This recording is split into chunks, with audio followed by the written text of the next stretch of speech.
Hello friends, स्वागत है आपके अपने यूट्यूब चैनल गायत्री ऑफिशियल में। आपका एसएससी जीडी हो या हमारा कोई भी फोर्सेस का मेडिकल हो, देखिए मेडिकल किस तरीके से आपके लिए एक बहुत बड़ी बाधा बन जाता है। यूनिफॉर्म सर्विसेज का जो हमारा भर्ती प्रक्रिया है उसमें मेडिकल बहुत अहम हिस्सा है उसका।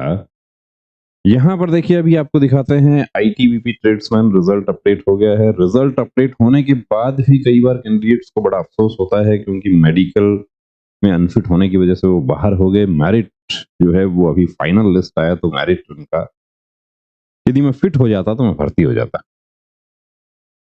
यहाँ पर देखिए ये चैट है, ये कैंडिडेट 37 मार्क्स है इनका रिटर्न में। कॉबलर कैंडिडेट हैं, कॉबलर एसटी। सर मैं कोर्ट केस कर सकता हूँ, क्या please help me sir. Sir मैं एसटी से हूँ, फ्रीड कॉबलर, मेरे नंबर 37 है और कट ऑफ 24 गया। 24 वाला कैंडिडेट जो है वो फिट सेलेक्ट हो गया है। लास्ट सेलेक्ट कैंडिडेट जो है इनका मार्क्स जो है वो 37 था, निश्चित रूप से भर्ती हो जाते। लेकिन यहाँ पर देखिए DME not qualified, unfit in category C, और आरएमई में भी not qualified, unfit in category C. Category C क्या है? तो कैटेगरी देखिए मेडिकल की जो कैटेगरीज हैं वो इस तरीके से बांटी गई हैं, ए बी सी। ई में है सिर्फ आई का पॉइंट हो किसी का, ओनली आई। अब आई में टॉसिस हो सकता है, विजन हो सकता है, पैरिजियम हो सकता है, स्क्विंट हो सकता है, कलर ब्लाइंडनेस हो सकता है। ये सारे पॉइंट्स जो है वो ए कैटेगरी के हैं। बी कैटेगरी के जो पॉइंट्स हैं वो आई प्लस अदर कोई पॉइंट। अब अदर कोई पॉइंट, किसी का विजन 6/6 नहीं है, 6/12 है, प्लस उसका कैरिंग एंगल भी है, वो हो गया कैटेगरी बी।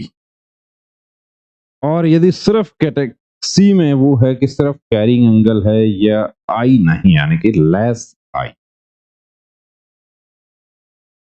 सी कैटेगरी का पॉइंट था, पॉइंट क्या था उस पर आ जाते हैं। देखिए जो आप यहाँ पर ये इनका अनफिट सर्टिफिकेट आप देख पा रहे हैं, ये आपको दिखा देते हैं। ये अनफिट सर्टिफिकेट पॉइंट, इनके 2 पॉइंट हैं, HTN यानी हाइपरटेंशन। ब्लड प्रेशर इनका रेज्ड बीपी है, कितना है 164/100 लिखा है।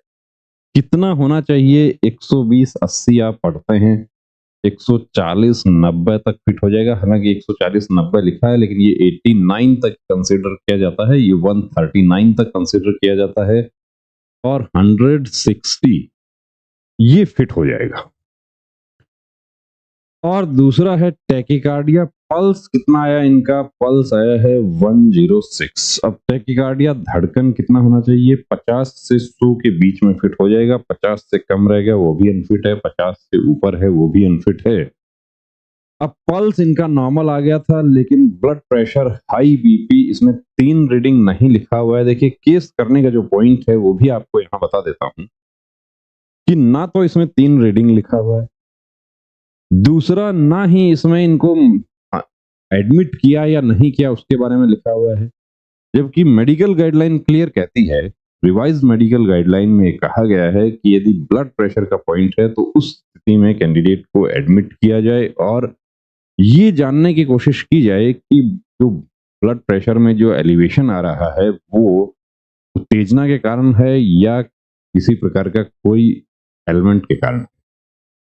उत्तेजना के कारण हो जाता है बहुत सारे कैंडिडेट्स का। अब कैरिंग एंगल का डाउट लग रहा है, वो नहीं है, लेकिन बीपी बढ़ गया या फोर्स के कैंप में जाने पर ही बीपी बढ़ गया, एक्साइटमेंट, उत्तेजना जिसको कहा गया है। तो मेडिकल गाइडलाइन फॉलो की गई है नहीं की गई है ये नहीं लिखा है यहाँ पे। अब प्रश्न ये उठता है कि क्या ऐसी स्थिति में चैलेंज किया जा सकता है? बिल्कुल चैलेंज किया जा सकता है। माननीय इलाहाबाद उच्च न्यायालय ने हाल ही में एक फैसला दिया जिसमें पल्सरेट में कैंडिडेट को बाहर किया गया था, एसएससी जीडी कैंडिडेट, और ऑर्डर किया गया कि इनको रिवाइज्ड मेडिकल गाइडलाइन फॉलो करते हुए यानी कि इनको एडमिट किया जाए पहले यूनिट हॉस्पिटल में, और उसके बाद इनका पल्स में क्या वेरिएशन आता है वो देखा जाए और वो रिट पिटीशन अलाउ होगी। तो यहाँ पर देखिए दोस्तों, मेडिकल गाइडलाइन की आपको पूरी जानकारी होनी चाहिए। दूसरी बात, आपको भर्ती में जाने से पहले एक बार अपना प्री मेडिकल चेकअप जरूर करवाना चाहिए। प्री मेडिकल की अहमियत क्या है वो आप इस तरह के जब केसेस आते हैं सामने उसमें पता चलता है कि कहाँ मैं एक नॉर्मल से पॉइंट में मैं बाहर हो गया। आप देख रहे हैं कि 37 मार्क्स था, कोई कमी नहीं थी, फिट हो जाते, सेलेक्ट थे फाइनल, लेकिन अनफिट हो गए। आप ऐसी गलती नहीं करें। और यदि बिना मेडिकल गाइडलाइन फॉलो किए हुए आपको अनफिट किया जा रहा है, कि principles of natural justice follow नहीं किया जा रहा है, तो आप बिल्कुल उसको चैलेंज कर सकते हैं।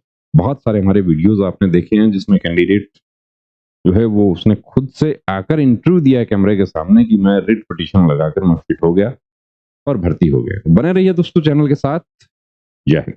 नमस्ते डॉक्टर साहब, मुझे अपने बेटे का आर्मी भर्ती के लिए मेडिकल चेकअप करवाना है। नमस्ते श्रीमान जी। आर्मी, एयरफोर्स, नेवी या कोई भी फोर्स का मेडिकल चेकअप गाइडलाइन के अनुसार होता है, जिसमें सभी मेडिकल पॉइंट्स की जानकारी दी होती है। सिविलियन डॉक्टर को उन सब की जानकारी नहीं होती है। आप कंप्लीट मेडिकल चेकअप के लिए Gayatri pre medical centre Sikar Rajasthan से संपर्क करें तो बेहतर होगा। क्या वहाँ फीमेल कैंडिडेट का भी चेकअप होता है? जी बिल्कुल, वहाँ eye specialist, ANT specialist, general physician, physiotherapist, gynaecologist और जनरल सर्जन सभी आपको एक जगह मिल जाते हैं। और इन सभी के साथ अमित सर को 20 साल से डिफेंस लाइन का एक्सपीरियंस भी है, जिसका फायदा लेकर हजारों candidates army, navy, air force, BSF, CRPF, CISF, SSB, state police की वर्दी पहनकर देश सेवा में जुड़े हुए हैं। थैंक यू डॉक्टर साहब, अब तो मैं वही जाती हूँ और अपनी बेटी का भी SSC GD का चेकअप वहीं से ही कराती हूँ। बहुत बहुत शुक्रिया आपका इस जानकारी के लिए। एक बात और, वहाँ आपको बहुत रीजनेबल फीस में ये सुविधा मिल जाएगी। आप 9982877443 पर कॉल करके अपॉइंटमेंट ले सकते हैं। जब भी जाते हो अपॉइंटमेंट लेकर जाना। जय हिंद।